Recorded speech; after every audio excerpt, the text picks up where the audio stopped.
Show de bola, muito boa tarde, boa tarde, boa tarde, boa tarde, boa tarde para todos vocês que estão ao vivo conosco aqui na transmissão do nosso Gabarito Extraoficial IBGE. Muito bem, hoje à tarde tivemos aí a aplicação de mais uma prova pela Banca FGV. Vou trazer para vocês aqui inicialmente o Gabarito Extraoficial das questões de RLM. Depois na sequência vem toda a equipe aí do Estratégia Concurso com as demais disciplinas. E aí, como vocês se saíram, estou ao vivo aqui com vocês. Vamos nessa, mandem notícias aí, estão assistindo a gente de onde, como vocês foram nessa prova no geral. Já aproveito para reforçar o convite, participem aqui do nosso ranking, tá bom?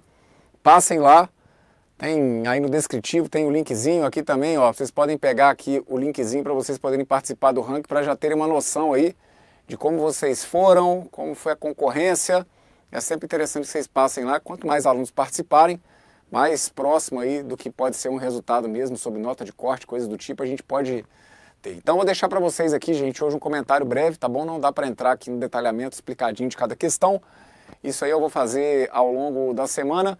Ao longo da semana trago aqui transmissão em que eu vou resolver essas questões, vou resolver as questões também que foram aplicadas na prova do cargo da manhã. Então agora é só para realmente deixar para vocês aí as informações gerais. Vamos nessa, bora lá!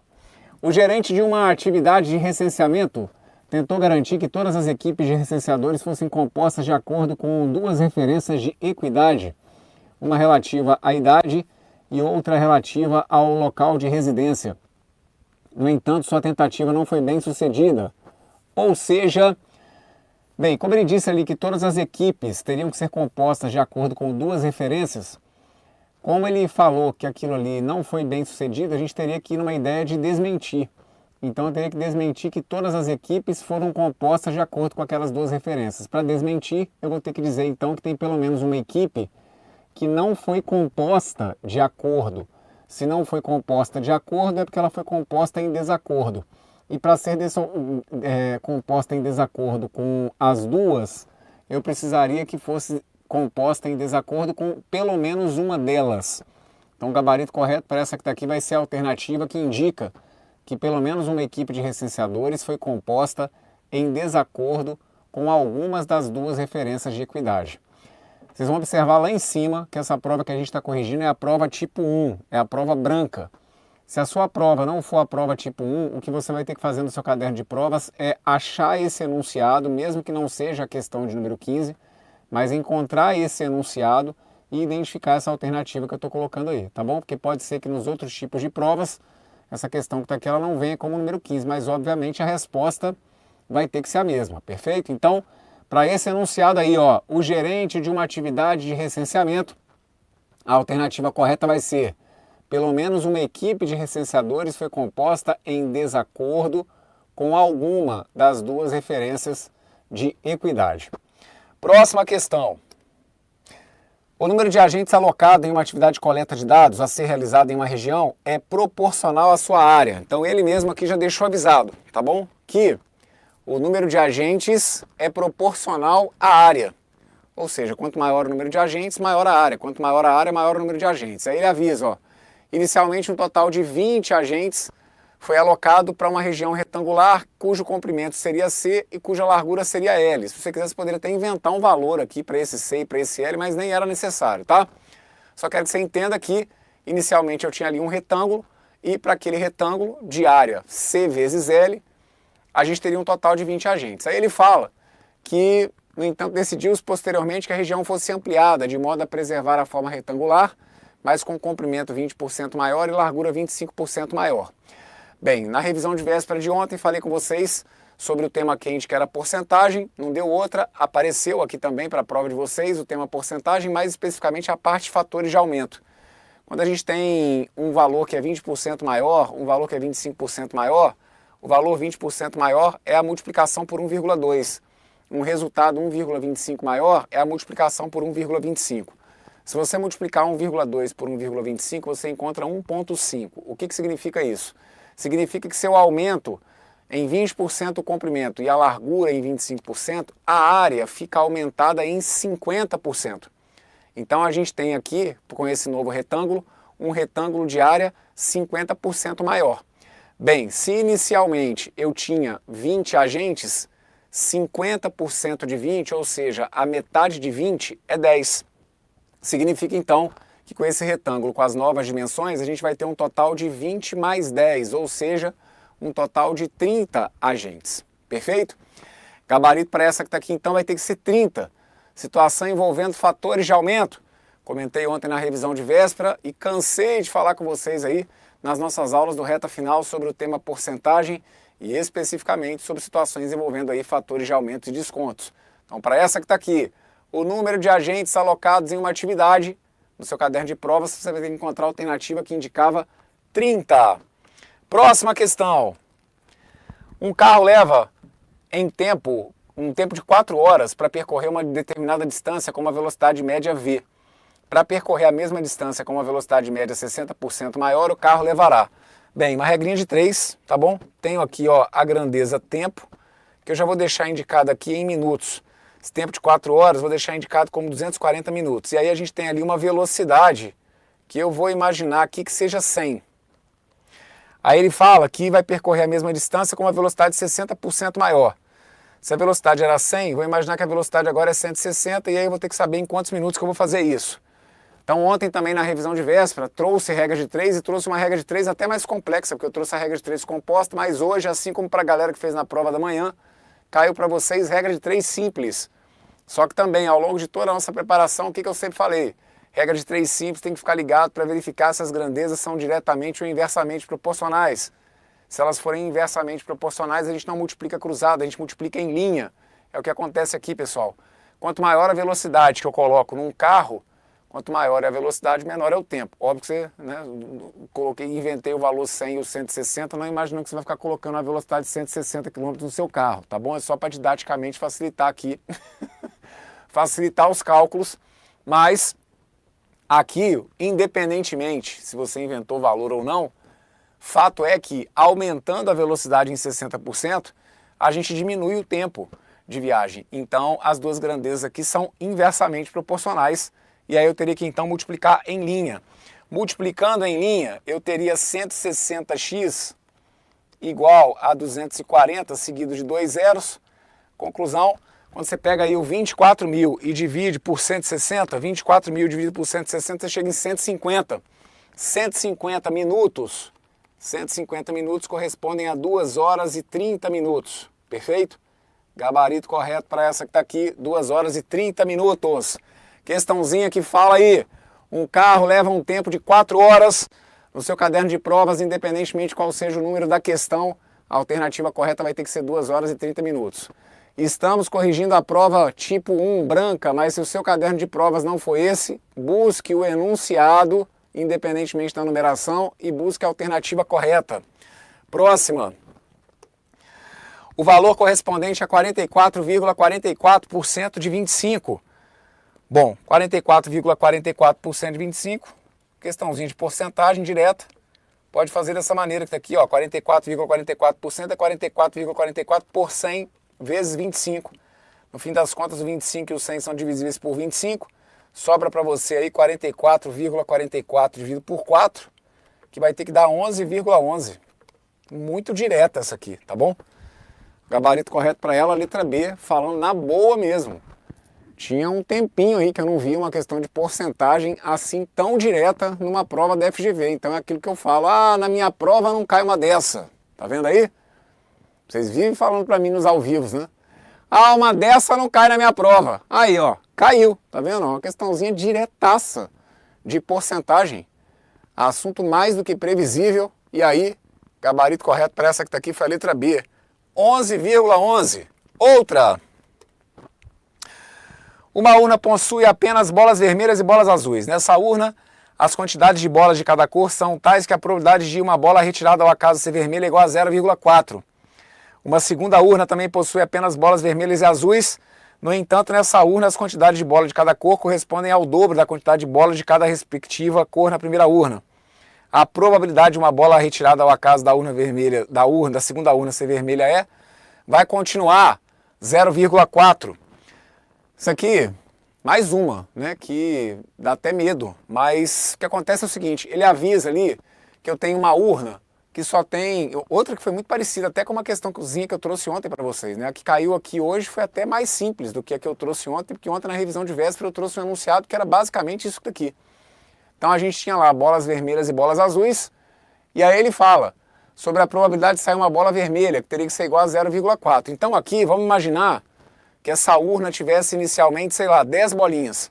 Se essa urna tivesse 10 bolas, o que ele está me dizendo é que dessas 10 bolas, 4 delas seriam vermelhas e 6 seriam azuis. Porque se a probabilidade de sair uma vermelha é de 0,4, 40% de 10 vai dar 4. Consequentemente, se fossem 10, seriam 6 amarelas. Amarelas ou azuis? Azuis. Aí depois ele fala o seguinte, uma segunda urna tem também apenas bolas vermelhas e azuis. No entanto, dessa urna, as quantidades de bolas de cada cor correspondem ao dobro. Então, nessa segunda urna, a gente teria então 20 bolas, só que aí como corresponde ao dobro, seriam 12 azuis e seriam 8 vermelhas. E aí ele quer saber qual que é a probabilidade de uma bola retirada ao acaso da segunda urna ser vermelha. Vai continuar sendo a mesma, tá bom, gente? Vai ser de 8 em 20.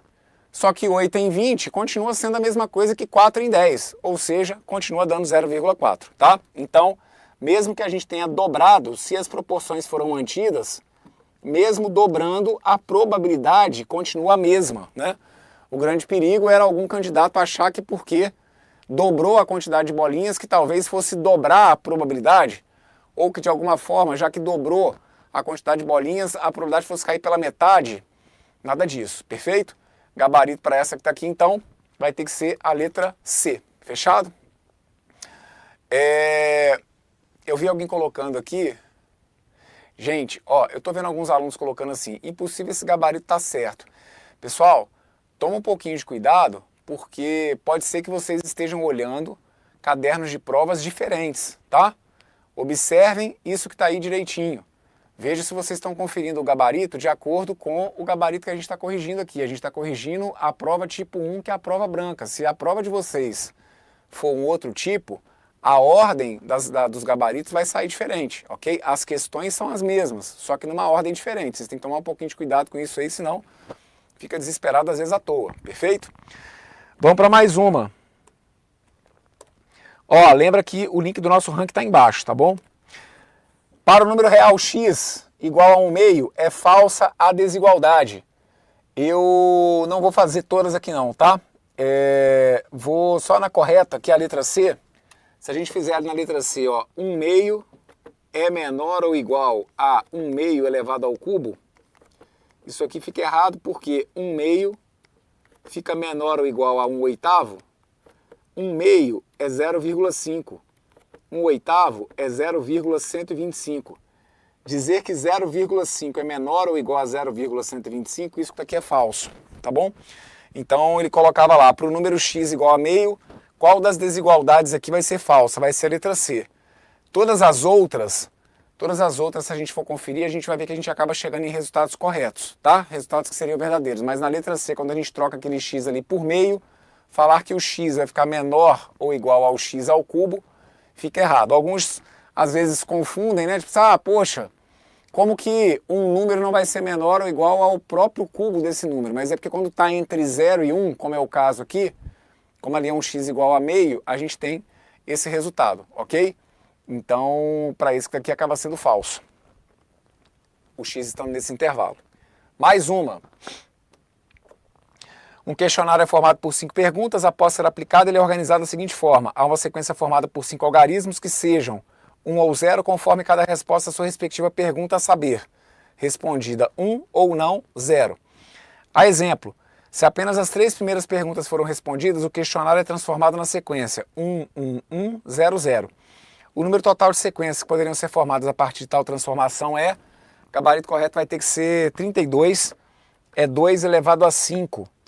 2 vezes 2, vezes 2, vezes 2, vezes 2. Isso porque cada pergunta pode ter 2 opções de resposta. Ou está respondida ou não respondida. Como são 2 possibilidades para cada um, 2 vezes 2, vezes 2, vezes 2, vezes 2 vai acabar dando 32, então seriam 32 possibilidades, tá bom? Gabarito correto, letra E. E a última é essa que está aqui. Todos os membros de um grupo possuem até 30 anos de idade e foram entrevistados. A tabela a seguir mostra a frequência de alguns dados referentes aos dados entrevistados agregados em diferentes classes, algumas das quais possuem sobreposição. O que ele quer saber de vocês aí é o número de entrevistados que possuem 28 anos. Então, o que você poderia fazer? Até 18 anos tem 21 pessoas. Se você fosse observar aqui, por exemplo, de 19 até 22 tem 20, só que aí ele fala que de 19 até 27 tem 30. Então a gente ia concluir, por exemplo, que de 22 até 27 tem 10 pessoas. Se de 22 até 27 tem 10 pessoas e de 23 até 28 tem 34, então significa que as que vão ter exatamente 28 anos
Pessoal, boa tarde, pessoal.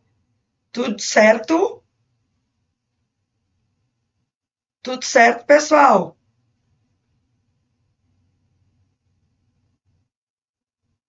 Alô? Opa, agora me ouvi. O professor Bruno estava na última questão e travou, não foi? Ô, rapaz, tô vendo que vocês estão loucos com a questão 58 e 59, né? Calma, que o professor botou o gabarito lá e vai entrar já já aqui para esclarecer para vocês. Tudo bom? Sai da prova, a gente fica estressado, né? Vamos lá, não aparece. Fui no B, já pensando. Ah, 59 ainda, né? Vamos falar de administração? Vamos falar de administração? Vamos falar de, como é que ele chamou? Noções de administração. O que vocês acharam? Dá para sonhar? Oi, Tiane, tudo bom? Eu não estava na revisão de véspera, mas se não me engano, eu estava na reta final, não foi? E eu achei a prova belezinha para vocês, não foi? 40 dá para sonhar? Eu vi que tem alguém, né, que perguntou 30% da prova dá para passar, aí o outro respondeu 30% dá para continuar a estudar. Aí eu tô rindo aqui sozinho, viu, minha gente? Vocês são ótimos. Qual será a nota de corte? Sim, olha aí, gente. O Estratégia prepara um ranking para vocês, né? Tá aqui, ó, deixa eu mostrar na tela toda, né? Olha o ranking, né? Então preenche o gabarito e confira a posição do ranking. É muito importante. O ranking, eu não sei, vocês entram aí no ranking, né? A administração estava boa, não foi, Iago? Também achei muito legal, né? Eu tô sonhando acordada. Então, e a 47? A 47 é minha? Não, não é a minha. A senhora foi sensacional. Ô, Stefane, maravilhosos são vocês. Gabaritou a administração, Thaís. Uau! Vocês não imaginam como eu fico feliz. Muito feliz, né? Bom, vamos lá. Bem rapidinho, já que vocês gabaritaram. Prova 1, prova branca. Não deixem de colocar a resposta de vocês nesse ranking, que é muito importante, né, para vocês. O Estratégia já traz amanhã a tua possível classificação, beleza, gente? Obrigada, Malu! Pena que informática acabou comigo, rapaz. Qual o modelo da prova? Olha aqui, ó, vou botar no slide agora para vocês lerem o modelo da prova. E aí vou ler a questão rapidinho, né? E marcando aí a alternativa correta, tá? Olha aqui, ó, gabarito extraoficial, cargo supervisor de coleta e qualidade, prova 1, tipo branca. Todos os professores estão, né, com a prova 1, tipo branca, tá? A prova verde, Eide, é o seguinte, você vai pegar, infelizmente, assim você saiu com o caderno de prova, são as mesmas questões, só que mudam a ordem das questões, tá bom? Então, se tinha prova branca, prova verde, não tem problema. Por exemplo, a primeira questão, no dia a dia das pessoas, a nossa é a questão 33, na prova branca, tá? Tipo 1. Mas quem tiver outra cor de prova, o que vocês têm? Né? A questão, vão para a questão, procura aí, tá bom? Olha lá, no dia a dia das pessoas e das organizações, administrar envolve organizar tarefas, definir prioridades, coordenar recursos e buscar soluções para alcançar objetivos. Considerando essa perspectiva, a administração deve ser compreendida como a letra E, a correta, um processo contínuo de decisões e o uso de recursos para atingir resultados desejados. Essa é, né, gente, pelo amor de Deus, essa estava tranquilo, né, estava de boa na lagoa, né, aplicação mecânica, arranjo voltado para supervisão direta do trabalho, né, isso não é a ciência da administração, que faz o melhor uso dos recursos para o alcance dos resultados. Na 34, a gente tinha assim, ó, as organizações influenciam e são influenciadas pelo ambiente em que estão inseridas, respondendo às demandas de diferentes partes interessadas e utilizando recursos provenientes do meio externo para gerar produtos, serviços e resultados. Considerando essa perspectiva, uma organização caracteriza-se como sistema aberto. Falamos tanto nisso nas nossas aulas, e aí, ó, se é sistema aberto, troca recursos, informações e energia com o ambiente para alcançar seus objetivos. Muito parecido, né, com a questão anterior, né, que falava de administração, né, cujo objetivo é o mesmo, tá bom? Então, letra C de coruja é a nossa resposta. 35, o processo administrativo estrutura o trabalho gerencial ao reunir funções que orientam desde a definição de objetivos até o acompanhamento dos resultados. Considerando essa estrutura, o processo administrativo pode ser entendido como... Então, nessa questão 35, nós tínhamos, ó, o que é um processo? É um conjunto de funções que inclui planejar, organizar, dirigir, executar e controlar. Fizemos várias vezes. Então, gente, mas o processo, lembra que a gente fazia esse desenho, ó? Planejamento, organização, execução, direção e controle. Ou seja, o que é o processo? Os recursos, informações, energia entram, a gente planeja, organiza, dirige na execução e controla para que saiam os resultados dirigidos aos nossos clientes. Então, veja, não tenha dúvida que a execução pode ser. Se tivesse outra que não tivesse execução, aí sim a gente marcaria outra, mas a gente pode colocar, não que o administrador execute, mas é ele que vai atuar como? No papel de liderança, né, na execução. Então, não tenha dúvida nenhuma que essa é a resposta. 36. As funções administrativas propostas para o FAIOL estruturam o trabalho do gestor ao abrangerem atividades de previsão, organização, comando, coordenação e controle, que devem ocorrer em todos os níveis hierárquicos. Considerando essa perspectiva, a função de coordenação. Gente, eu sempre falo de coordenação. Falei, inclusive, na reta final. Palavrinha do bem para coordenação, qual é? Harmonizar e equilibrar recursos, fazer, ajustar, né, os meios para o alcance dos fins. A única possível que começava com harmonizar atividades e esforços, de modo a assegurar a unidade e o alinhamento de todos, era a letra E de esperança. Não tenha dúvida, está aqui a palavrinha do bem para a função de coordenação. 37. A função administrativa está presente em todos os níveis da hierarquia organizacional, embora a sua intensidade varie conforme a posição ocupada. Em níveis mais elevados, predominam atividades ligadas ao planejamento, à organização, ao comando, à coordenação e o controle, enquanto nos níveis operacionais, aumentam as funções técnicas e outras atividades específicas da empresa. Com base nesse entendimento, assinale a afirmativa correta. Minha gente, por favor, ele disse que a gente tem intensidade diferente. A letra C fala exatamente a mesma coisa. A letra C é uma mera interpretação desse texto, que diz a proporção das funções administrativas aumenta conforme se sobe na hierarquia. E ele está dizendo aqui, ó, em todos os níveis, embora a sua intensidade varie conforme a posição. E ainda diz que nos níveis mais elevados predominam as funções. E aí ele praticamente cita todas. E fala que no nível operacional, né, predominam as funções técnicas, ou seja, a proporção das funções aumenta conforme se sobe na hierarquia. No operacional só técnica e nos níveis mais altos, mais preponderante, mais elevado. Não tenha dúvida, né? Eu vi que algumas pessoas marcaram, a função se concentra igualmente. Não pode ser, ele está falando no texto uma coisa totalmente diferente, que elas são diferentes nos níveis. 38. Embora relacionadas, tomada de decisão e solução de problemas nem sempre representam o mesmo processo. A tomada de decisão envolve a escolha entre alternativas já disponíveis. Ó, presta atenção, no próprio enunciado estava a resposta, eu acho, também dessa. A tomada de decisão envolve a escolha de alternativas já disponíveis, enquanto a solução de problemas exige identificar e desenvolver alternativas para uma situação. Com base nessa distinção, é correto afirmar que, e aí na 38 vê o que ele diz, ó, a tomada de decisão, tá aqui, ó, a tomada de decisão envolve escolher uma alternativa entre as opções. A tomada de decisão envolve a escolha entre alternativas já disponíveis. Ora, gente, era exatamente igual, tá bom? Então, não tenham dúvida, ó, tá aqui, ó, envolve a escolha entre alternativas. Aqui, a tomada de decisão envolve escolher uma alternativa entre as opções existentes. A única coisa que ele mudou foi aqui já disponíveis e aqui existentes. Ou seja, a letra B de bora-se embora. 39.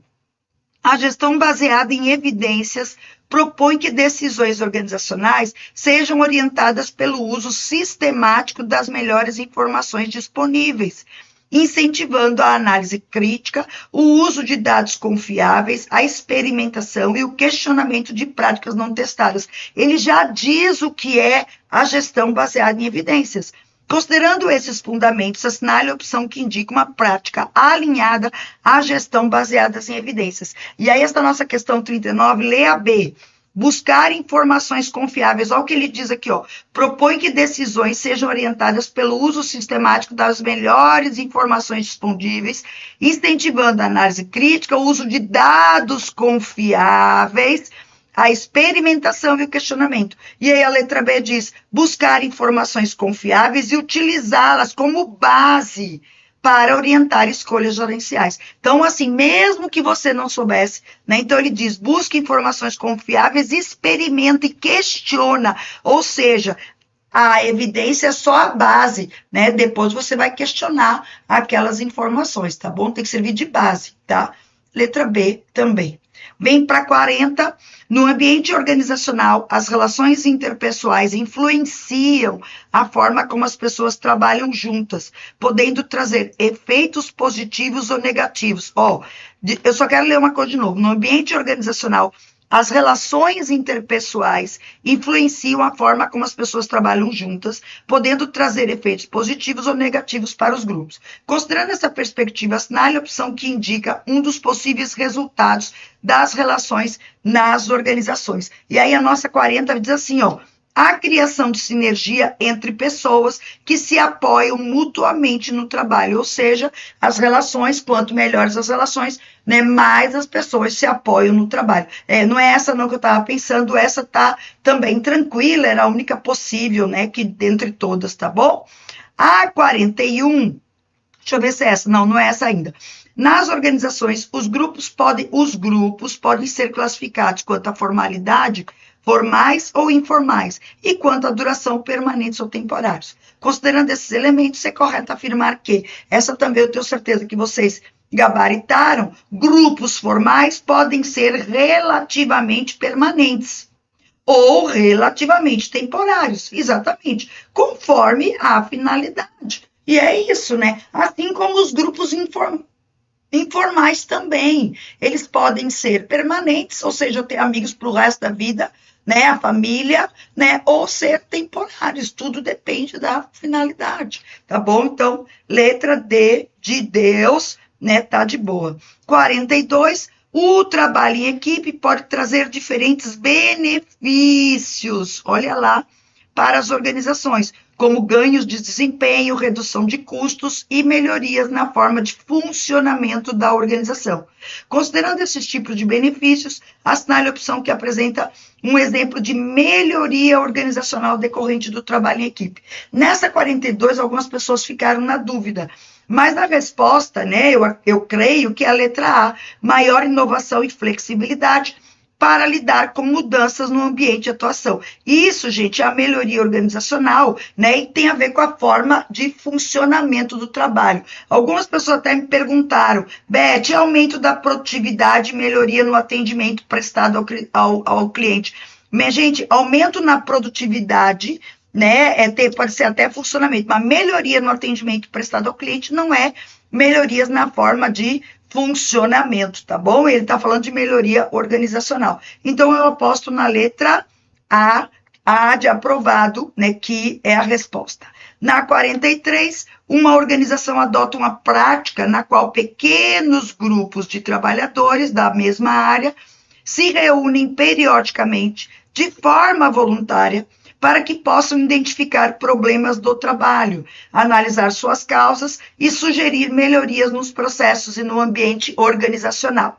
Esta prática corresponde, gente, pequenos grupos se reúnem periodicamente de forma voluntária. A gente sabe que isso tem muito a ver com os CCQs, que é o Círculo de Controle de Qualidade, né, que são pessoas que lá no passado se reuniam voluntariamente para dar sugestões acerca do trabalho, né? E aí a gente vai ter nessa 43, a letra E, um grupo estruturado para promover melhorias contínuas com a participação dos trabalhadores. Vê, a letra C, estrutura formada por gestores. Ele fala, inclusive, que são trabalhadores, né?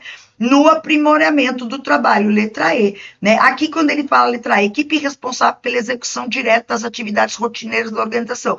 Ele não fala que é equipe responsável, ele fala que os trabalhadores se reúnem de forma voluntária, né? Não necessariamente é a equipe que trabalha junto, tá bom? Grupo criado, ele não fala em nada temporariamente, né? Ele tá falando que são os principais grupos, né? E aí, por isso que a gente fala num grupo estruturado, né? Que voluntariamente, né, se candidatam para melhorar o trabalho realizado. Então, 43, eu aposto na letra E. A 44, nas organizações, alguns gestores exercem influência em razão do cargo que ocupam, pois a estrutura organizacional lhes confere autoridade formal para orientar e direcionar. Gente, quando eu tenho poder em relação ao cargo, cadê, que ocupam, pois a estrutura, em razão do cargo, eu vou ter poder legítimo. Que questãozinha dada. Eu estava vendo o Brunão corrigindo a prova para vocês, também teve uma lá de regra de 3, não foi? De porcentagem facílima. Pois aqui também, né, gente? Essa foi tranquilo, 44, letra C, tá? A 45, ainda tem mais uma. O Balance Scorecard é um instrumento utilizado pelas organizações para avaliar o desempenho, combinando indicadores financeiros e não financeiros e relacionando a estratégia. Exatamente o conceito, né, de Balance Scorecard. Com base nessa característica, qual o propósito, gente, do BSC? A letra B, ó, palavrinhas do bem, integrar diferentes indicadores alinhados à estratégia para avaliar de forma equilibrada. Essa palavrinha diz tudo pra gente, o desempenho presente e futuro, tá, gente? Letra B, de bora simbora. E a última, né? A 46 dizia, em algumas situações organizacionais, fatores ligados ao grupo, ao trabalho, deve ser o grupo de trabalho, né? Ou a estrutura da organização, impedem que a atuação do líder produza efeitos, mesmo quando ele tenta orientar e motivar a equipe. Gente, quando a atuação do grupo, né, não produz efeito, a gente tem uma teoria, a gente deu isso na reta final, né, que na reta final, né, que é os neutralizadores da liderança.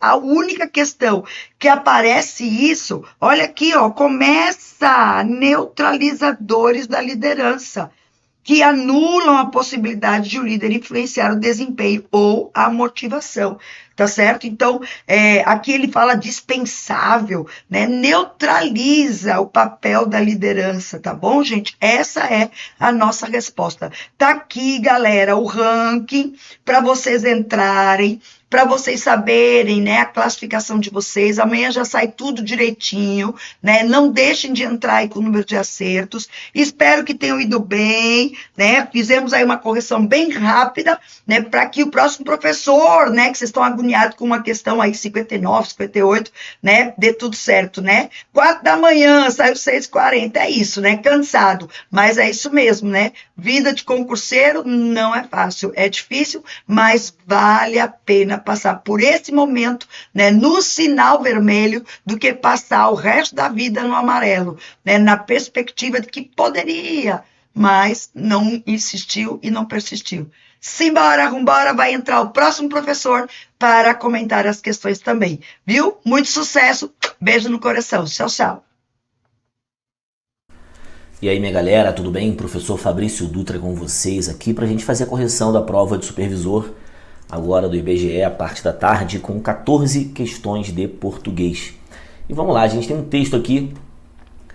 E, cara, não se esqueça de fazer a sua inscrição para o ranking, tá? Para você acompanhar aí como é que tá aí o seu status em relação às questões que você acertou.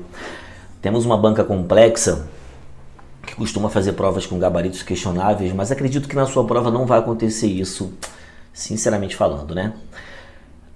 Apesar de essa primeira questão falar o seguinte, olha só que interessante, cara, olha como é que as coisas às vezes são feitas sem muita atenção. Sobre a frase, ela estava feliz apesar do cansaço. A alteração da ordem, da oração destacada, oração destacada, oração destacada, oração destacada. Meu povo, quem foi que falou que nós temos uma oração destacada? Cruz credo, FGV. Apesar do cansaço, isso aqui não é oração não, cara. Isso aqui é um adjunto adverbial. Só que é impossível ser a letra D, porque o apesar de é concessivo. Então não dá para botar o em virtude de. Então ela vai realmente tratar isso como oração. Tá de brincadeira, né? Mas é uma expressão, né, um adjunto adverbial que vai ter valor de concessão. Por quê? Porque o apesar de é um conectivo concessivo. Então, não é de coordenação e sim de subordinação. A alteração dessa expressão aqui, consigo nem falar oração, não mexeria no sentido e também não funciona como complemento. Então, letra C. Mas aí, apesar do cansaço, oração tá brincando, né? 2. Assinale a opção que apresenta a crítica presente no texto. Nada de descaso com a saúde, nada de agressão física, nada de superlotação e nada de violência urbana. A gente está vendo sobre desigualdade social. Uma mãe que luta ali para criar os filhos numa situação até de pobreza. Então a gente tem os desdobramentos da desigualdade social, né? É a crítica feita nesse texto. Partiu questão 3, o nome Maria. Um apelo ao reconhecimento, considerando que toda a família brasileira possui um membro com esse nome. Quem falou? Generalizou aqui, né? Afastamento, Maria aproxima, Maria e João, Maria e José aproximam, né? Confusão no leitor não e problema no enredo também não. Então, é uma identificação com o leitor pela associação ao nome popular, né? Geralmente as pessoas fazem o nome Maria, o nome João, José, o sobrenome Silva, né? Justamente para fazer uma identificação com os leitores, que são sobrenomes e nomes bem populares. Então, questão 3, gabarito, letra E. Questão 4. E o menino Maria? Como vai o menino? Sabe que sinto falta de vocês? Esses pontos de interrogação, repara, eles estão aqui, né? Ó, por que não podia ser de outra forma? Essa primeira pergunta, por que não podia ser felizes? É uma pergunta de reflexão. São perguntas de reflexão. Mas quando ele bota o menino Maria, como vai o menino? Cochichou o homem? A gente percebe claramente que são os questionamentos do personagem, ou seja, uma pergunta do personagem.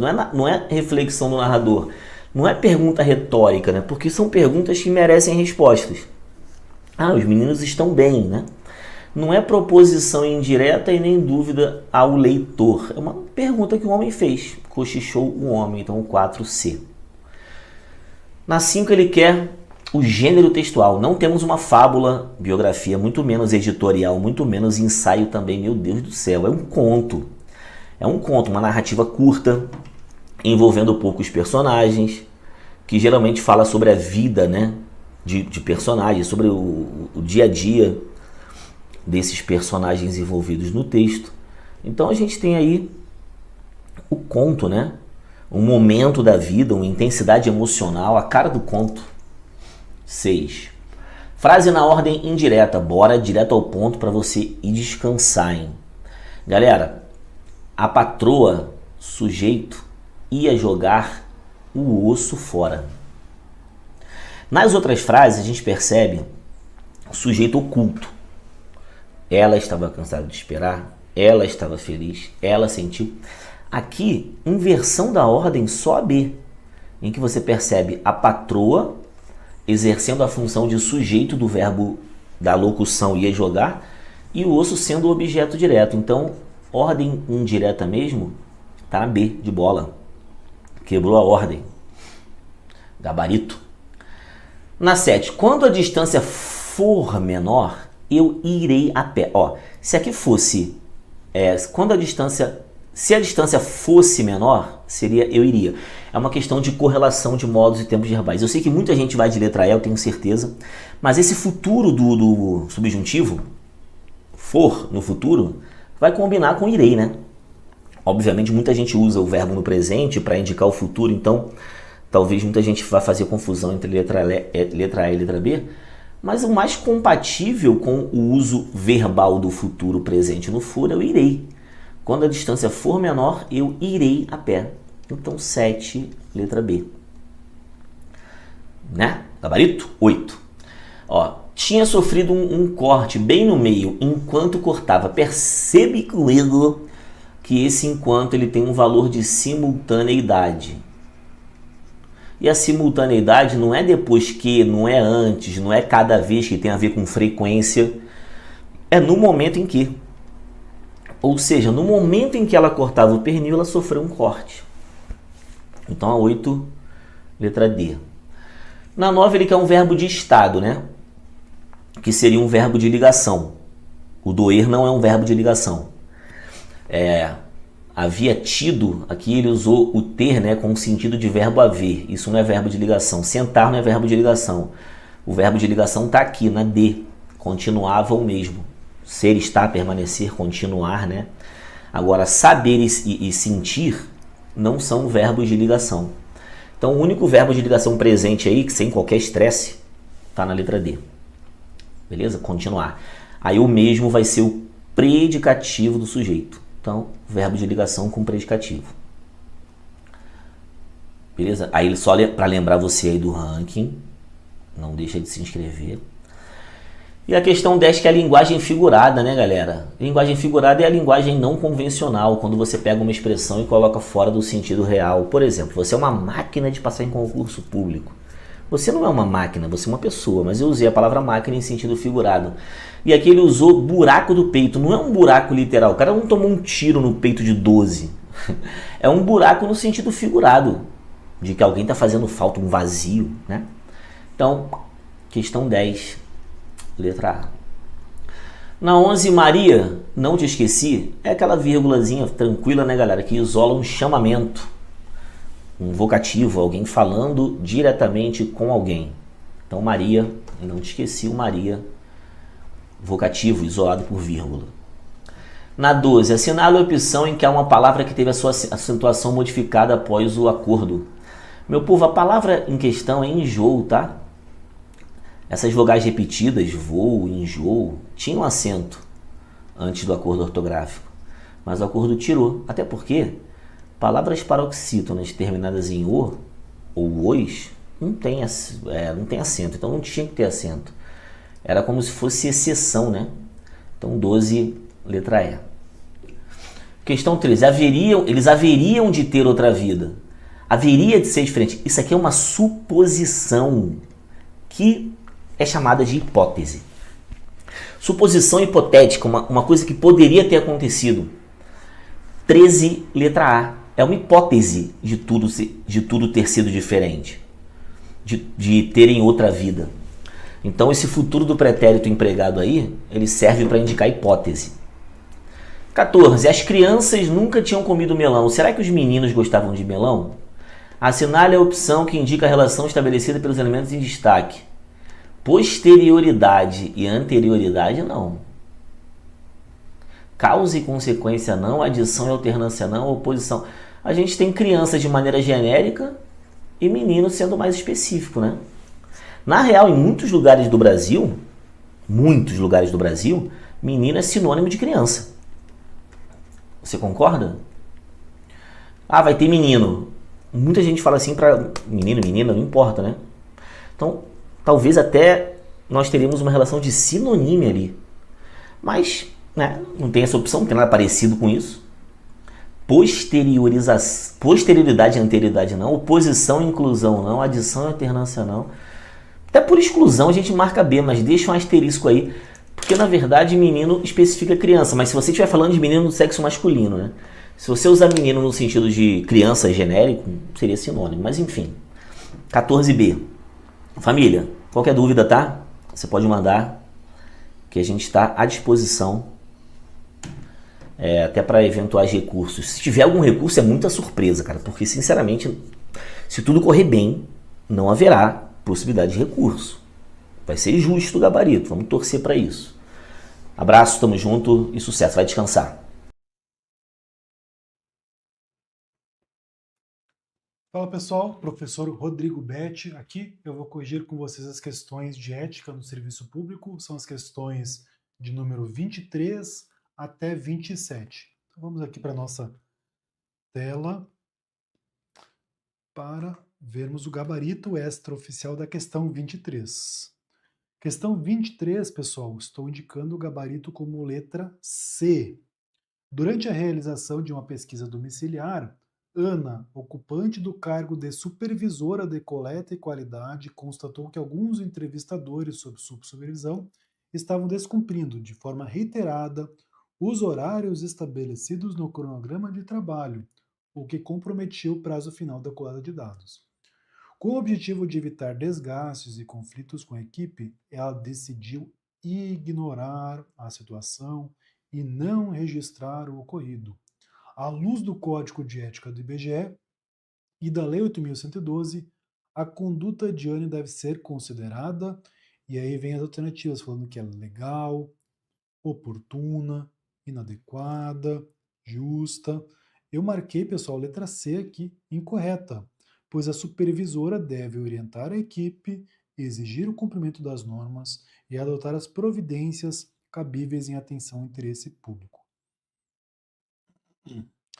Aqui, pessoal, então, A, B e E são situações que eles entendem que é correta a atitude dela, então a gente já descarta.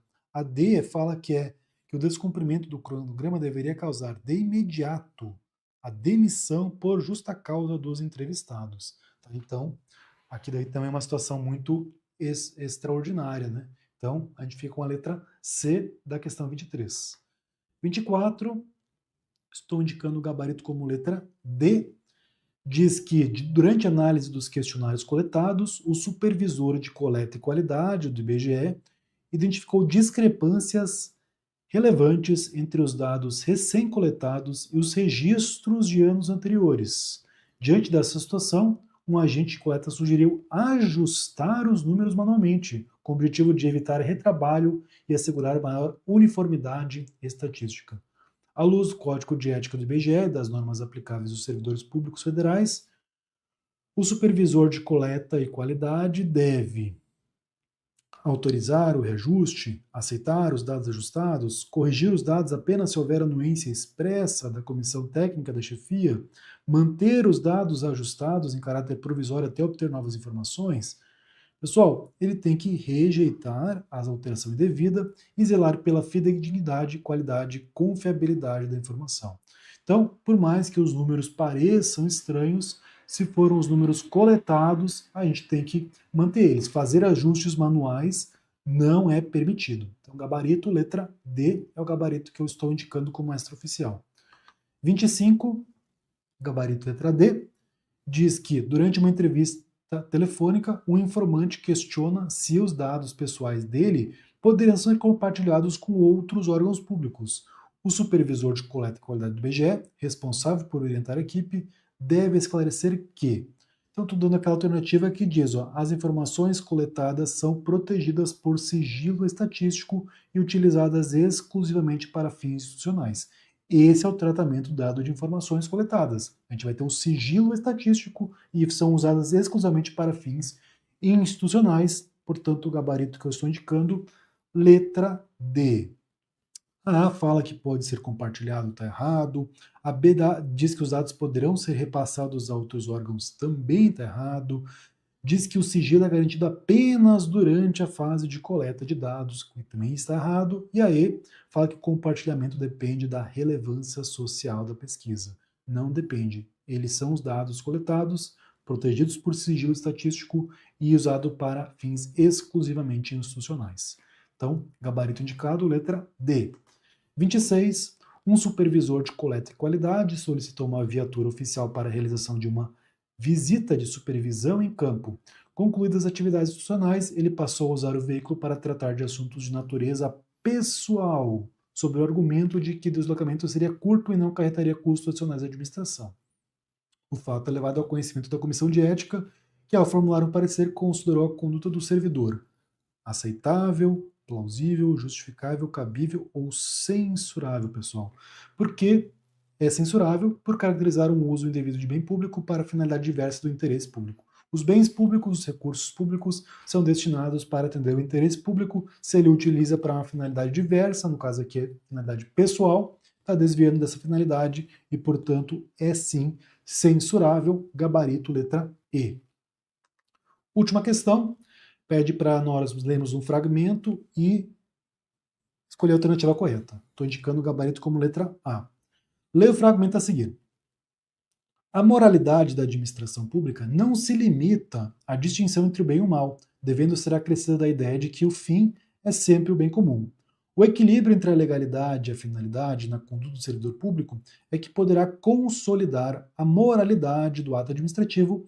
Para melhor exercício da função pública no IBGE, o servidor deve ter consciência da relevância das informações estatísticas e geocientíficas, a fim de atender ao direito da informação pública de modo imparcial e com igualdade de acesso. O fragmento enfatiza que, letra A, o servidor público deve atuar de modo imparcial e ter consciência da relevância pública das informações estatísticas e geocientíficas, de modo a evitar interferências indevidas na divulgação dos dados. Pessoal, estou indicando essa aqui como correta, letra A, tá? Vamos ver o que eu destaquei aqui como erros das demais, tá? B. A moralidade do ato administrativo decorre exclusivamente do alcance do bem comum, admitindo-se a flexibilização da legalidade. Então, a gente não vai admitir a flexibilização da legalidade. Então, entendo que a B está errada por conta disso. C. A relevância das informações estatísticas e geocientíficas permite ao servidor definir critérios diferenciados. E aqui o próprio texto fala igualdade de acesso, né? Então, C também entendo que está errado por conta disso. Direito à informação pública é garantido pela neutralidade moral. Na verdade, é uma moral voltada ao bem público, né? Ao bem comum. Então, não acho que é uma neutralidade moral. E aí fala da possibilidade de restrição de acesso a informações públicas ser baseada em critérios discricionários e de conveniência, né? Não, tem que estar pautado em critérios legais, não é simplesmente algo discricionário da cabeça do gestor público. Então, gabarito letra A é o que eu estou indicando para 27. Se, pessoal, vocês discordarem de algo, eu vou deixar aqui minha rede social, tá? Rodrigo Bet _prof, que é o Instagram, tá? Um QR Code também, que caso vocês apontem a câmera do celular, leva para o meu Instagram. Vocês podem estar entrando em contato, mandando mensagem, tá? Mas, de qualquer forma, né, a gente aguarda o gabarito oficial. Tendo alguma divergência desse gabarito apresentado, a gente formula aí eventual recurso. Beleza, pessoal? Espero que tenha dado tudo certo e até uma próxima oportunidade.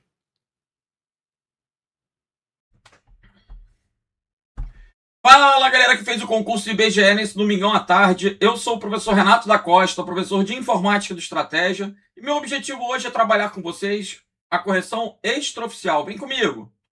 5 questõezinhas aí na prova de hoje. Vamos lá, primeira questão. Questão de número 28. Uma questão difícil, uma questão novamente imprevisível, né? FGV aí pesando a mão nas questões de informática, tanto da manhã quanto da tarde. Vamos lá, vamos dar uma olhada. Na segurança da informação, deworming pode ser entendido como conjunto de medidas de defesa, captura e contenção voltadas a reduzir a probabilidade de infecção por vermes e, caso a contaminação ocorra, limitar sua propagação e impacto dentro e fora da rede. No contexto de deworming, assinale a afirmativa correta. Gabarito a questão, gente, de antemão. Letra A de alfa.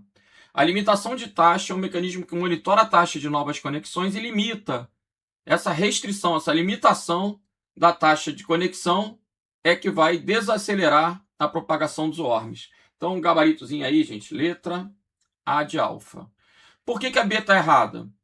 A utilização de correções patch, é uma prática predominantemente preventiva e não reativa. Associada à resposta de incidente já em curso? Não. A gente precisa o tempo todo o quê? Buscar assinaturas de vírus, manter o antivírus atualizado. Correções nada mais são do que atualizações de assinaturas de vírus. Letra C. O firewall reverso. Existe conceito de proxy reverso. Essa letra C está fora. O que ele traz, inclusive, quando ele fala descartando pacotes, é um firewall de pacote. Letra D. Os potes de mel, honeypot, são máquinas colocadas na rede com um propósito delas estarem realmente vulneráveis para servir de isca, para atrair um hacker, distrair a atenção dele e fazer com que o gestor de segurança possa conhecer as técnicas que estão sendo utilizadas pelo atacante. Então, a ideia do pote de mel está associada a um computador propositalmente vulnerável colocado na rede. E a letra E, os sistemas de detecção de intrusão, IDS, operam filtrando o tráfego como um firewall? Não. A característica de filtro é a característica do firewall. Então, vamos para a questão de número 29. Outra questão difícil, pessoal. Os sistemas de arquivos constituem a camada responsável por organizar, armazenar e recuperar dados em dispositivos de armazenamento secundário. HD, SSD. Sua implementação envolve estruturas específicas que viabilizam tanto o processo de boot, que é a partida e inicialização da máquina, quanto a correta gestão de arquivos e diretórios. No que concerne a implementação do sistema de arquivos em sistemas baseados no modelo clássico BIOS, Master Boot Record, assinale a opção correta. A estrutura conhecida como MBR localiza-se no primeiro setor e não no último. É o erro da letra A. E o gabarito da questão? É a letra B.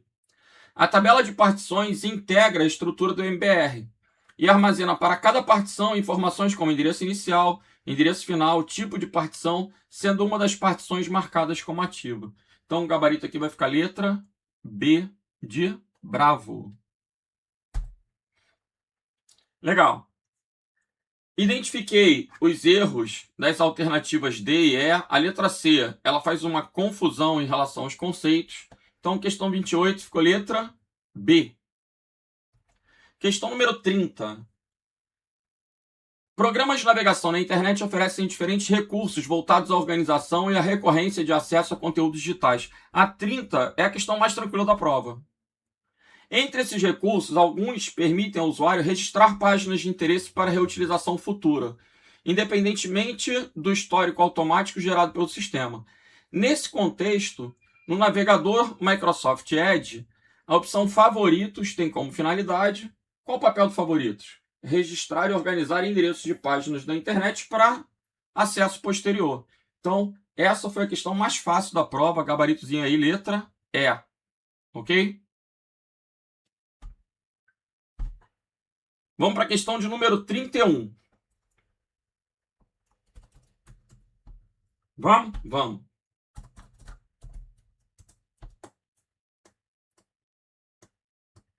Questão 31. O sistema operacional Windows oferece um conjunto integrado de funcionalidades que organiza o acesso ao sistema, protege o ambiente computacional e gerencia o funcionamento do dispositivo no uso cotidiano. Nesse contexto, assinale a afirmativa correta. Letra A. A documentação oficial do Windows 11 sugere que o número de usuários administradores seja maior do que o de usuários. Negativo, pessoal. Inclusive, a gente não deve no dia a dia usar conta administrador. Por quê? É uma vulnerabilidade. O administrador pode tudo. Se alguém descobre a tua senha, ou se algum hacker, ou se algum vírus, algum malware, né, consegue assumir o seu perfil, ele vai poder fazer tudo. Então, na segurança da informação, menos é mais. Quanto menos privilégios o usuário tem, mais seguro é a máquina. No dia a dia, é interessante usar um perfil de usuário padrão e, quando necessário, usar a senha do administrador. A letra B é a que mais pode ter deixado na dúvida. Na barra de tarefa, os widgets. O que são widgets? São bugigangas que aparecem para a gente. No caso, existem os gadgets, né, que são genéricos. Aí, podem ser equipamentos diversos com caráter específico de bugiganga. Né? A terminologia widget ela surge do gadget, com janelas, com botões que vão trazer velocidade do processador, quantidade de uso da memória, temperatura, clima-tempo, valor do dólar. São possibilidades que o widget pode trazer. Por definição, olha o que a página da Microsoft traz. São elementos interativos que exibem conteúdo dinâmico e fornecem acesso rápido a vários aplicativos e recursos, permitindo visualizar condições meteorológicas, visualizar condições da sua localização, diretamente na barra de tarefas, passando o mouse sobre o ícone para ver informações concisas e escaneáveis sobre o tema, como esporte. Legal. Manchetes, ações, notícias, essa é a ideia do widget. Ajuda a se manter informado, organizado. Bom, letra C. O modo de suspensão e hibernação, o tempo de reinicialização é quase que imediato. Você pressiona uma tecla, ele volta. Por quê? No modo de suspensão, o equipamento está ligado, só reduz o consumo de energia. Na hibernação, ele desliga a máquina. Ele para de consumir energia e salva a tua área de trabalho para, quando reiniciar, voltar aonde você tinha parado. O tempo de reinicialização vai ser muito maior, então não são a mesma coisa. A letra D é a resposta. E a questão? Difícil. Beirando o imprevisível. Talvez trabalhar a exclusão nela fosse mais fácil. Por quê? Embora a letra E também é uma letra difícil, né? O modo S do Windows é uma versão simplificada com o objetivo de otimizar desempenho. Galera, não tinha histórico. Esse assunto não tinha sido cobrado. É difícil lidar com aquilo que é imprevisível. Então não adianta questionar por que o curso não abordou. O curso não abordou porque nunca caiu. Né? E não temos como lidar com coisas que nunca caíram, que são completamente imprevisíveis. O curso já é naturalmente extenso com aquilo que costuma cair corriqueiramente. Imagina se a gente fosse falar tudo de tudo. Dentro da computação não tem como. Sempre tem novidades, coisas novas que um examinador, na minha opinião, esse examinador tem pecado com esse estilo de questão, a gente tem que repudiar o grau de dificuldade das questões que têm sido abordadas aí pela FGV em algumas provas, Polícia Civil do Piauí, TJ do Rio Grande do Sul e agora IBGE. Bom, vejamos. O Windows 11 no modo S é uma versão do Windows simplificada para proporcionar segurança e desempenho enquanto oferece uma experiência familiar do Windows. Então, se vocês observarem, é o primeiro período da ajuda. Gabarito, letra D. E por que a letra E está errada? Uma das possíveis configurações de inicialização disponíveis no Windows 11 é a que habilita a depuração, criando um arquivo listando todos os drivers instalados durante a inicialização. Não é essa depuração, né? Não tem a ver com essa depuração, embora esse arquivo seja um arquivo de log de inicialização. Legal. Então, gabarito letra D. E vamos para a próxima. É a última. A última é a mais tranquila, pessoal. Por incrível que pareça. Na verdade, não é a mais tranquila. A mais tranquila foi do favoritos, né? Então, mas essa também é uma questão... Essa é uma questão boa. Dentro do contexto, dentro do que a gente esperava, né? Considere no âmbito do editor de texto do Word 365 a especificação de 2 grupos. O primeiro grupo apresenta funcionalidades disponíveis para a configuração estrutural do documento. Margem, tamanho, quebras e orientação. E o segundo grupo lista algumas opções. A gente tem que associar, né? Relacionar. Margem, a gente vai ter o quê? Estreita, moderada, larga e espelhada. Então, um é Q. Tamanho, tabloide, extrato executivo. O 2 é S. Embora carta, A4, ofício fossem muito mais fáceis, né? Quebras de página ou seção vai ficar com um P. Disposição de texto contínuo, página par, página ímpar. Orientação, retrato ou paisagem. Era o mais tranquilo. Então, 4 ficou com R. Como é que vai ficar listado o gabarito? Olha aí. 1 Q. 2 S. Acabou a questão. Gabarito letra D de delta. 3P, 4R. Beleza? Então, uma síntese aí do que a gente conclui com a correção das questões. Das 5 questões, a gente tem 3 com nível de dificuldade muito alto. 2 assim beirando o imprevisível. Eu acredito 2 questões, sendo uma fácil e uma média, ou até as 2 fáceis. Então eu acredito que a média de acertos dos concursandos em geral, né, dos candidatos em geral, deve ser em torno de 2 questões corretas, né? 2, 3. E daí? E daí, pessoal, quando você faz concurso, se a prova foi difícil para você, muito provavelmente foi difícil para todo mundo. Se eu dissesse que as 5 questões eram fáceis e você tivesse acertado 2, era para ficar triste. Mas como eu estou dizendo que tem 3 questões que são muito difíceis e imprevisíveis, se você acertou 2, você está na média. Não vai ser a informática que vai te derrubar nesse sentido, porque todo mundo deve ter ficado aí com esse patamar de 2. É o que eu estou querendo colocar. 2, 3, talvez 3 trabalhando a exclusão. E, óbvio, né? Assim, se eu acertei todas, ótimo. Aí, parabéns. Ainda que você tenha chutado, muitas vezes o chute vai pelo descarte de uma alternativa, né? Vai por um conhecimento que você já tem. Então, se você acertou mais de 2, parabéns. Tá ótimo. Beleza? É isso, galera. Grande abraço, fiquem com Deus e até a próxima oportunidade. Valeu! Valeu!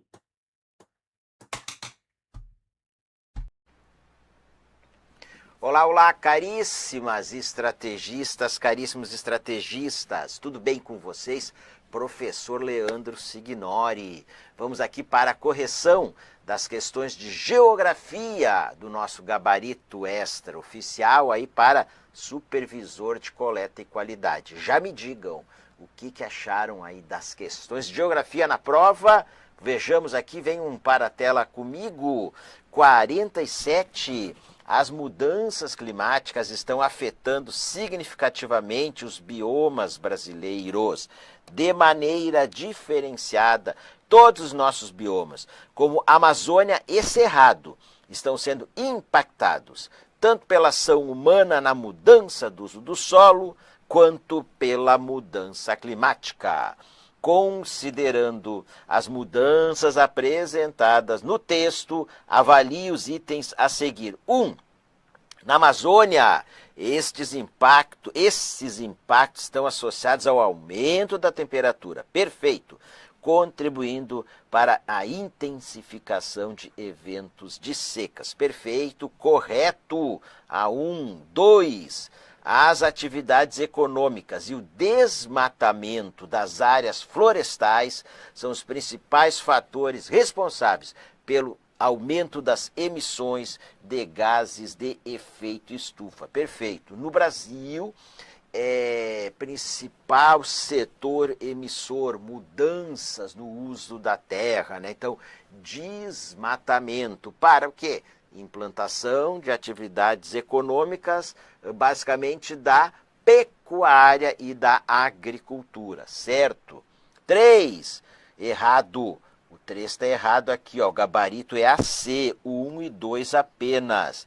No Cerrado, a expansão das áreas destinadas às atividades industriais provoca aumento de incidência de chuva ácida e da poluição dos rios. Não, né, pessoal? O principal fator de desmatamento aí do Cerrado é a agropecuária, tá? A pecuária e a agricultura, certo? Então, a gente não tem essa expansão das áreas destinadas às atividades industriais. Não que a atividade industrial não esteja se expandindo no Cerrado, sim, né? Mas não é a característica, certo? A região do bioma Cerrado, ela é muito forte aí pela atividade econômica da agropecuária, não pela expansão da atividade industrial, certo, turma? Então a 3 ela está incorreta, não se aplica aí ao Cerrado. Vamos para 48, nosso gabarito é rede urbana, já coloco aqui, letra B. Esse conceito descreve as conexões e relações estabelecidas entre uma ou mais cidades, certo? Relações estabelecidas entre uma ou mais cidades, por meio de influências e trocas econômicas, sociais, culturais e políticas. Essas interações criam um conjunto articulado de cidades, criam uma rede que podem se relacionar em diferentes escalas, mundial, nacional e regional, ok? Um dos conceitos aí de rede urbana. Vamos para a 49. Ela está perguntando sobre o domínio morfoclimático dos mares de morros. Avalie as afirmativas a seguir. 1. Caracterizam-se por um relevo acidentado, composto de planaltos e serras intensamente erodidos, com predominância de morros com a forma de meia laranja, certo? Então, um relevo de formação muito antiga, como diz assim, mares de morros em formato de meia laranja, intensamente erodidos, né? Uma atividade de erosão muito antiga, certo? Então, a 1 está correta, planaltos e serras intensamente erodidos. 2, apresenta uma vegetação original de árvores baixas e esparsas, de troncos retorcidos, folhas grossas acompanhada por uma camada de gramíneas. Gente, isso aqui é o que? Vegetação de cerrado, né? Árvores baixas e esparsas, troncos e galhos retorcidos e folhas grossas, acompanhado por uma camada de gramíneas, é domínio morfoclimático do cerrado. Mares de morro é o que? Vegetação original de Mata Atlântica, ok, de floresta atlântica. 3, localizam-se predominantemente na região interiorana do país, estando associados à expansão da agropecuária e ao desmatamento para intensa ocupação urbana. Então está errada. Gente, é letra A, 1 apenas, tá? olha só, mares de morros, vegetação de mata atlântica, original, de floresta atlântica. Vegetação não é, então, interiorana, certo? É na fachada litorânea aí do país, certo? Claro, essa vegetação intensamente devastada para as atividades agrícolas e para a ocupação urbana, é onde ocorreu, tá, a colonização do Brasil primeiramente, na Mata Atlântica, tá? No domínio morfoclimático dos mares de morros. 50, vem para cá aqui, o avanço da fronteira agrícola carrega consigo uma forma de produzir tecnificada e uma mão de obra qualificada. Dessa maneira, não absorve trabalhadores da região. Isso, aliado à concentração de terras, leva à desterritorialização das populações locais.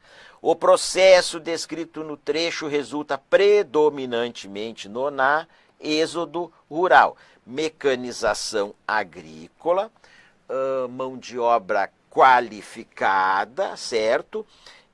Não absorve trabalhadores da região, concentração de terras, então aqueles trabalhadores que perdem o seu emprego rural em função da mecanização agrícola não encontram terras para cultivarem, certo? Exercerem sua atividade de trabalhador rural, né? Levando ao que? Ao êxodo rural, migração campo-cidade. 51. Observe a imagem a seguir, que representa processos ambientais associados aos cursos d'água. Gente, primeira imagem. A água das chuvas vai levando a terra solta. Então você não tem vegetação, da água da chuva leva aquela terra solta que vai se acumulando no leito do rio. Então o rio vai sendo soterrado, sendo que assoreado, assoreamento. E aí a imagem 2, a mata filtra a água da chuva. As raízes seguram a terra, o rio consegue fluir. Então uma mata, uma vegetação nas margens do curso d'água. Tranquilo? Vamos ver aqui. O esquema ilustra um processo de acúmulo de sedimentos. Um processo de assoreamento, ok. E indica como a vegetação florestal contribui para combater o processo de erosão. Assinale a opção que indica, respectivamente, o processo e o tipo de vegetação representados na imagem. Gente, é letra E, o assoreamento e a mata ciliar. Mata ciliar, aquela vegetação às margens dos cursos d'água. 51, letra E. 52, vem para a tela aqui. Vamos avançar a proposta de regionalização do Brasil em complexos regionais ou regiões geoeconômicas de Pedro Pinchas Geiger apresenta o Complexo Regional Centro-Sul. Essa região, Complexo Regional, turma, Centro-Sul. Essa região geoeconômica agrupa a totalidade dos estados da região sul. Os estados da região sudeste, excluindo a parte norte do estado de Minas Gerais. A região centro-oeste, com os estados de Mato Grosso do Sul, Goiás, além de parte do Mato Grosso e uma porção do Tocantins. Então, Complexo Regional Centro-Sul. Com base nas características do Complexo Regional Centro-Sul, avalie as afirmativas a seguir. 1. Concentra a área mais populosa e urbanizada do país. Perfeito, pessoal. Nós temos a região sul e a região sudeste, com exceção de uma parte, né, como diz aqui, ó, excluindo a parte norte do estado de Minas Gerais. Bom, mas nós temos São Paulo, temos Rio de Janeiro, São Paulo, o estado mais populoso. Então, ó, concentra a área mais populosa e urbanizada do país. 2. Corresponde à área economicamente mais dinâmica do território nacional, novamente, né? Sudeste, São Paulo, Rio de Janeiro, a parte mais dinâmica do estado de Minas Gerais, região sul, então áreas de desenvolvimento econômico antigo, industrializado, muito dinâmicos economicamente, e mais a porção aí do Centro-Oeste, onde nós temos a pujança do setor econômico do agronegócio. Então a 1 e a 2 estão corretas, e aí nós já temos o nosso gabarito, que é a letra C, porque a 3 está errada, superou os principais desafios relacionados à desigualdade social e ao desemprego estrutural. Não, né? A desigualdade social, pessoal, ela é estrutural no Brasil. Nós temos ainda muitos desafios para superar a desigualdade social no nosso país. E o desemprego estrutural também. Então a 52 é a letra C. A 53, a esperança de vida ao nascer, ou expectativa de vida ao nascer, representa o número médio de anos que um recém-nascido pode esperar viver, considerando os riscos de mortalidade predominantes no momento do seu nascimento. Quanto a esse indicador, avalie as afirmativas a seguir e assinale V para verdadeira e F para falsa. Então, esperança de vida ao nascer serve verdadeiro, ó pessoal, verdadeiro, serve de referência para a formulação de políticas públicas e programas sociais, verdadeiro. Indica a melhoria das condições socioeconômicas e sanitárias de uma população, verdadeiro. Permite a realização de ajustes nos parâmetros previdenciários do sistema de aposentadorias, verdadeiro. Gente, então olha só, esperança de vida ao nascer, né? Então, brasileiros cada vez vivendo mais, então essas projeções, né, da esperança de vida ao nascer permite que você faça ajuste em programas sociais, na formulação de políticas públicas para uma população, aqui no caso, né, uma esperança de vida ao nascer que segue aumentando, uma população cada vez com uma idade média maior e uma população cada vez mais idosa. E sim, se a esperança de vida ao nascer, cada ano ela aumenta, isso quer dizer o quê? Que as condições socioeconômicas e sanitárias de uma população estão aumentando, tá? No mundo todo, tá, pessoal? A esperança de vida ao nascer, ela aumenta, tá?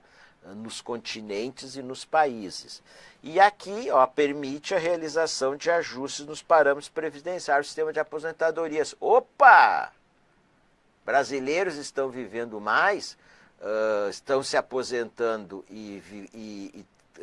como aposentados vivendo cada vez mais, então, precisamos de ajustar os parâmetros previdenciários. Então, verdadeiro, verdadeiro e verdadeiro, ok? Nosso gabarito da 53 é a letra E, turma. Segue 54. O IBGE monitora a expansão da fronteira agrícola no Brasil e aponta que entre 2000 e 2020 a área agrícola cresceu 230 mil quilômetros quadrados, principalmente no Centro-Oeste, na região do Mato Piba, Maranhão, Tocantins, Piauí, Bahia e na borda da Amazônia. Com base nesse processo de transformação do espaço em questão, avalie as afirmativas a seguir. 1. Esse processo inicia-se com a mecanização do campo, associada à substituição de importações implementadas no governo Vargas. Gente, a mecanização do campo está associada a quê? A Revolução Verde, certo? A Revolução Verde é da segunda metade, né?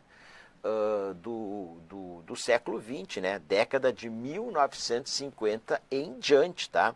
Não está associada à substituição de importações, como a política industrial, né, de substituição de importações no governo Vargas, que foi na primeira metade do século XX. Então está errada 1. 2. A expansão da fronteira agrícola envolve a incorporação de novas áreas produtivas, resultando em uma redução significativa da vegetação natural, certo? A expansão da pecuária bovina e do cultivo da soja avança para dentro da floresta, definindo especialmente o chamado arco do desmatamento, certo? Então, expansão da fronteira agrícola é para onde a agropecuária se expande. Então, com o quê? Com a incorporação de novas terras para a agropecuária. Terras de vegetação nativa, que são o quê? São desmatadas. E a 3, aqui está falando do arco do desmatamento, certo? É aquela região na borda da Amazônia, que você espacialmente tem um formato de um arco, né? Que é onde mais avança o desmatamento para dentro da Amazônia, com a pecuária bovina e o cultivo de soja. Então, a 54 é a 2 e a 3, está correto que se afirma em letra E, turma. 2 e 3. 55. Rio Tietê. Vamos direto para o comando da questão. Com base no texto que descreve características ambientais e hidrológicas do Rio Tietê em determinado trecho do estado de São Paulo, avalie as afirmativas a seguir e assinale V para verdadeira e F para falso. O texto sugere a existência de capacidade de recuperação ambiental do Rio Tietê, verdadeiro, porque ele vai falar do valão, perto do terminal rodoviário da capital paulista, né? Aqui o Álvaro Senra, né? Ele descrevendo, né? Este autor. Depois ele fala do Tietê, ele está dizendo rumo ao Paraná, lá dobrando ao sul até atingir o Rio da Prata. Então o Tietê, que é um rio que corre para o interior, então passando São Paulo, região metropolitana de São Paulo, grandes cidades, mais de 100, 150, 200, 300 quilômetros depois, um rio de águas límpidas, onde a pesca é possível, onde você vê vida animal, tanto no leito do rio como nas suas margens, tá? Então, a verdadeira.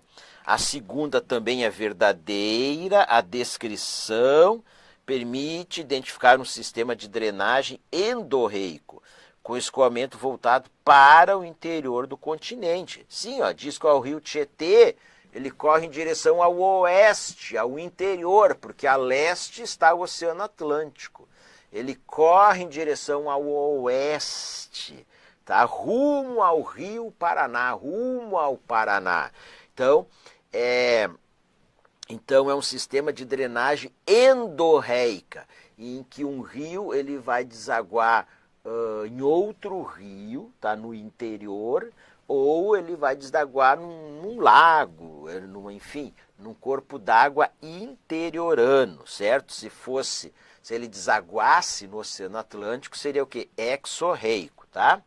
Então tá certo. E a terceira, o rio apresenta vazão encachoeirada nos trechos de planície do seu curso. De planalto, pessoal, falso. Rio Tietê é um rio de planalto. Gente, onde que você tem quedas d'água, cachoeiras? É no planalto, tá? No trecho acidentado do curso do rio. Rio de planície, você não tem cachoeiras, tá bem? Então é falso, verdadeiro, verdadeiro, falso. A 55, nosso gabarito é a C, verdadeiro, verdadeiro e falso. Vamos para 56, o significado de cidade. Permeia outros conceitos, como a dualidade entre zona urbana e ambiente urbano. Mas é tudo urbano, zona urbana e ambiente urbano. Logicamente, a diferenciação está na oposição entre o campo, a zona rural, e a cidade, gente, a zona urbana. Sobre o tipo de espaço abordado no texto, avalie as afirmativas a seguir. 1. corresponde à totalidade das áreas urbana e rural, da menor unidade político-administrativa do país. Gente, está errado, né? A totalidade das áreas urbanas e rural da menor unidade político-administrativa do país é o território de um município, né? Onde você vai ter ali zona urbana e rural. Alguns poucos municípios no Brasil têm somente zona urbana, então está errado. A cidade é urbano. 2. Representa a sede do poder municipal, onde se localizam a prefeitura e a Câmara de Vereadores, pessoal. Representa a sede do poder municipal, onde se localiza a prefeitura e a Câmara de Vereadores, certo? Na cidade nós temos a sede do poder municipal, a prefeitura, poder executivo e a Câmara de Vereadores, o poder legislativo. Pessoal, eu quero vir para cá aqui nessa questão. A 2, então, está correta. O gabarito, pessoal, olha aqui, ó. O gabarito que eu estou indicando é a letra D, tá bem? Mas eu vou escrever aqui para vocês, ó. Cabe recurso, tá? Eu acho muito difícil o examinador prover o recurso, tá? Acho muito difícil, mas eu vou explicar. Ele vai dar a letra D, tá? Mas a gente vai escrever o recurso direitinho para vocês, tá? Vamos aguardar sair o gabarito preliminar. Porque olha só, pessoal, veja, a 3, ó, possui perímetro urbano delimitado por lei municipal. Perfeito, por lei municipal. Agora olha aqui, ó, a lei municipal sancionada pelos poderes legislativo e executivo. Ele vai dar como certo o examinador. Gente, a Câmara Municipal, ela aprova a lei municipal, aprova. Quem que sanciona ou veta uma lei municipal? É o Poder Executivo, certo? É o Poder Executivo que sanciona ou veta uma lei municipal. Aqui é uma questão de técnica jurídica, de redação jurídica, tá? Mas o examinador, ele podia ter dito, ó, aprovada pelo Poder Legislativo e sancionada pelo Poder Executivo, tá? Mas quem sanciona as leis é o prefeito, é o Poder Executivo, tá? Então o examinador ele vai dar a 2 e a 3, que é o gabarito que eu estou indicando para vocês, tá? Mas por essa imprecisão gramatical, essa imprecisão de conceito técnico, vocês podem tentar aí o recurso, claro, aqueles que erraram, tá? Mas eu vou deixar a sugestão por escrito no site do Estratégia Concurso. Então, o gabarito que o professor Leandro Signori indica aqui é a letra D, 2 e 3, né? Porque não existe, né, somente a 2 como correta, né? Aí teria que anular a questão, né? Tá bem? Então, cabe recurso pedindo anulação da questão. Vamos para a 57. Analise os quadrinhos a seguir que apresentam a rotina diária de um trabalhador. Então, aqui, acorda. Eu vou botar o número 1. Trabalhador acorda. Perfeito. Aí 2, pega o ônibus, vai para o trabalho. 3, está lá trabalhando. No final do dia, pega o ônibus e vai para casa. Tranquilo. Aí vem para cá.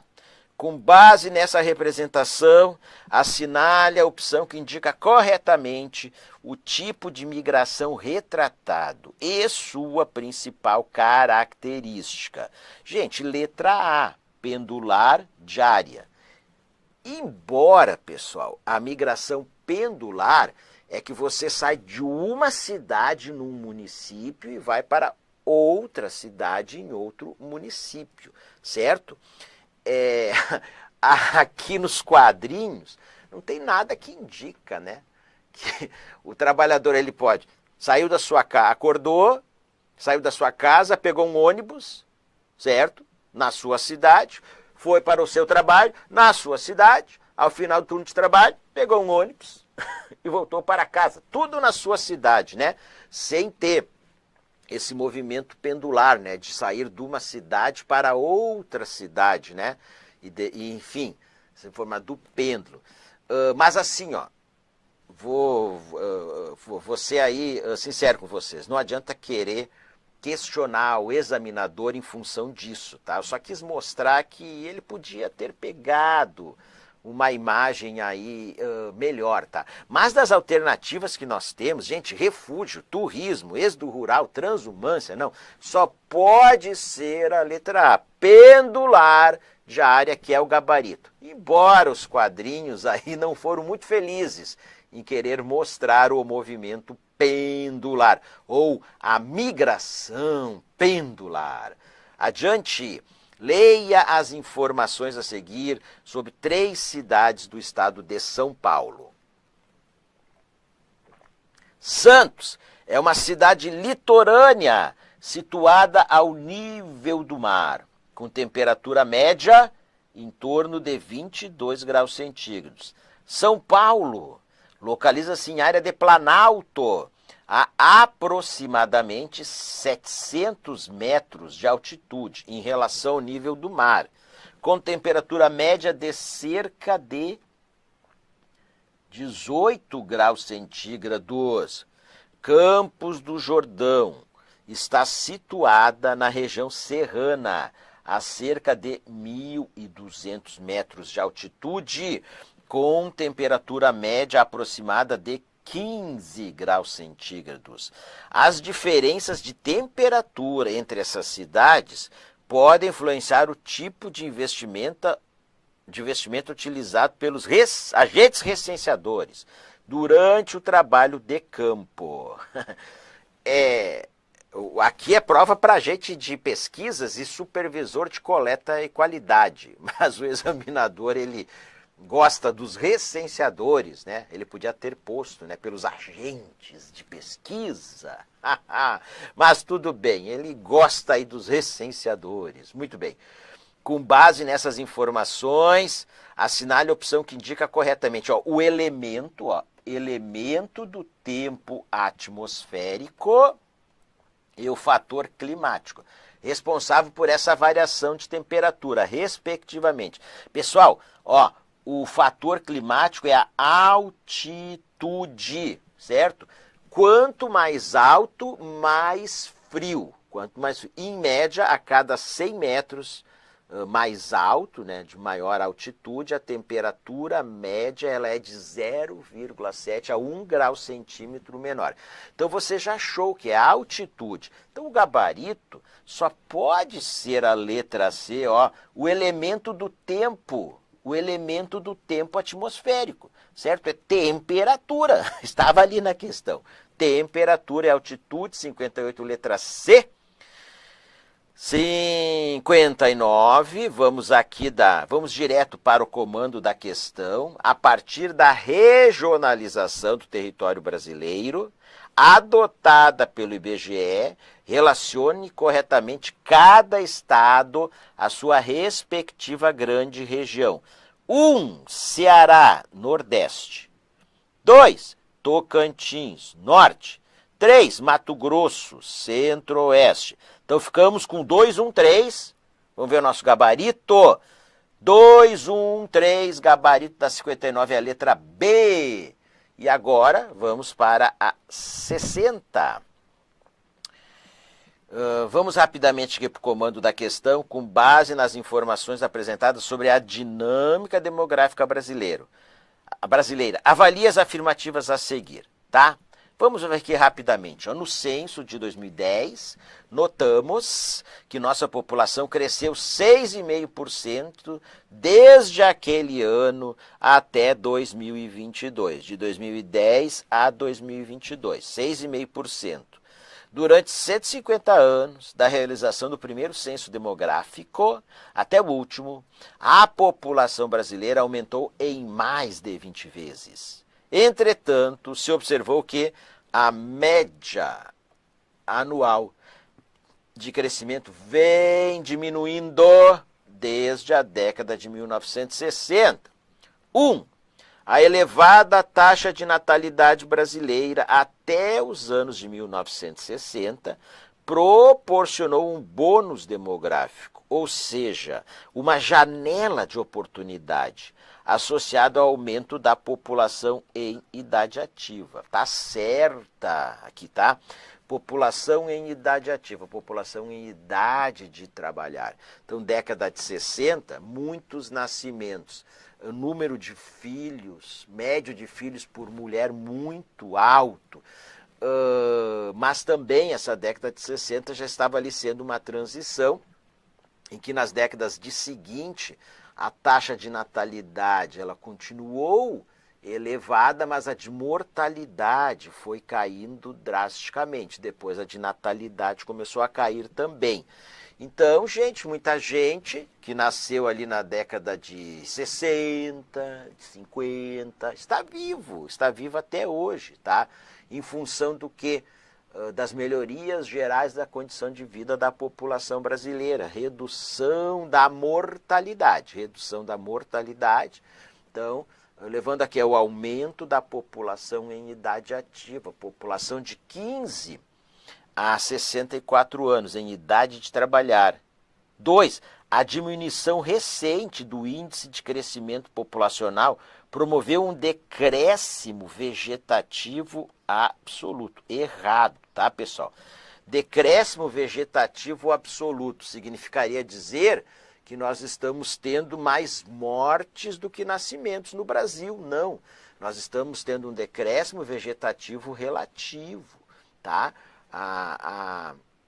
O crescimento vegetativo ele diminui a cada ano, a cada década, mas ele ainda é positivo, tá? Ele não é negativo. Então a 2 está errada. 3.